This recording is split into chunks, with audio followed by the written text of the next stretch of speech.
What are you meant to look like? Hur är det meningen att du ska se ut?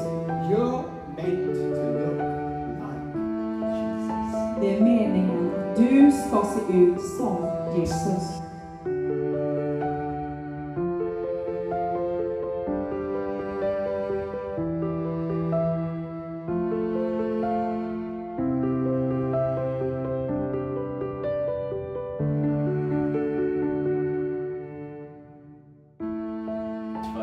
Just travelled down from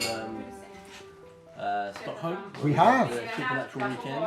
It was amazing. And we just arrived in Rockneby. We didn't hit anything. It was amazing. With the wonderful Marcus and Alan and their beautiful family. Yeah. And we're here for a couple of days in the wilds of the east coast of Sweden. Mm-hmm. And we're going to have an exciting time. We hope so. We're going to eat wild boar. So when people meet you, Så att när människor möter dig, they meet Jesus. så möter de Jesus. Because Jesus was 100% human. Därför att Jesus var 100% människa. And empowered with the Spirit, Och fylld med den helige Andes kraft, he was able to give sight to the blind. så kunde han ge syn till de blinda.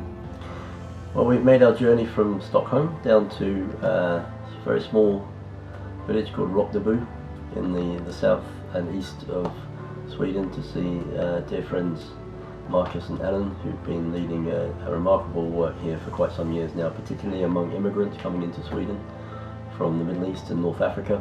And they've built a beautiful church community among these people, seen many saved and baptized. They're currently extending their building together in the middle of a building project. And it's a remarkable work of God and a beautiful sense of the presence of God in this very, very multicultural community. So we are looking forward to tonight meeting with the church and encouraging them in their walk of faith and encouraging them in their spiritual journey. And the spiritual atmosphere here is already hot.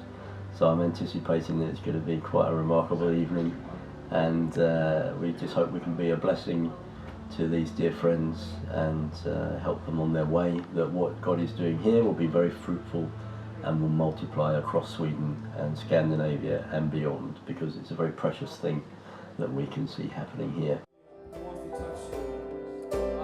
There's no fear in love, and I feel like there's specific people in the room, like you've been struggling with fear.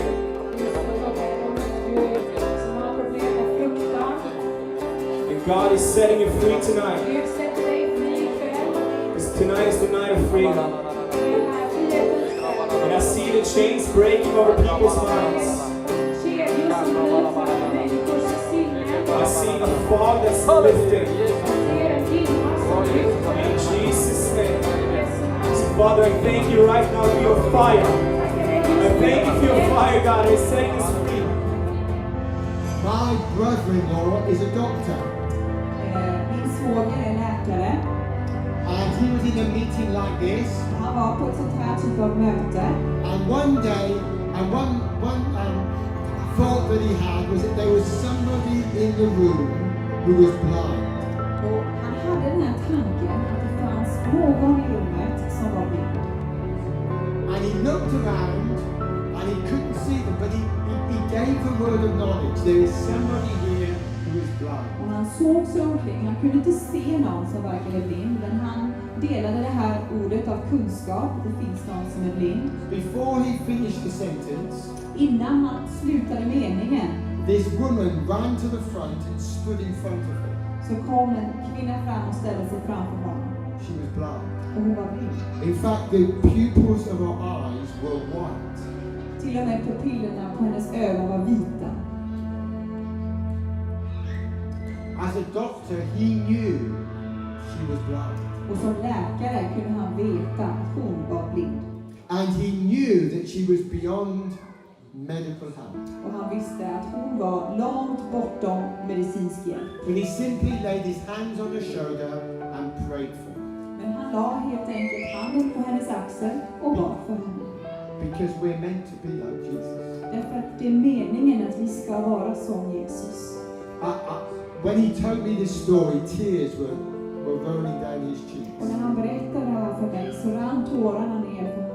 He said, brightly, as I prayed for her, I literally saw her eyes change. Och han sa verkligen, när jag bad för henne så såg jag för mina egna ögon hur hennes ögon And it was as förändrades. if pupils were placed in her eyes. Och det var som att hon plötsligt fick pupiller i sina ögon. And she could see. Och hon kunde se.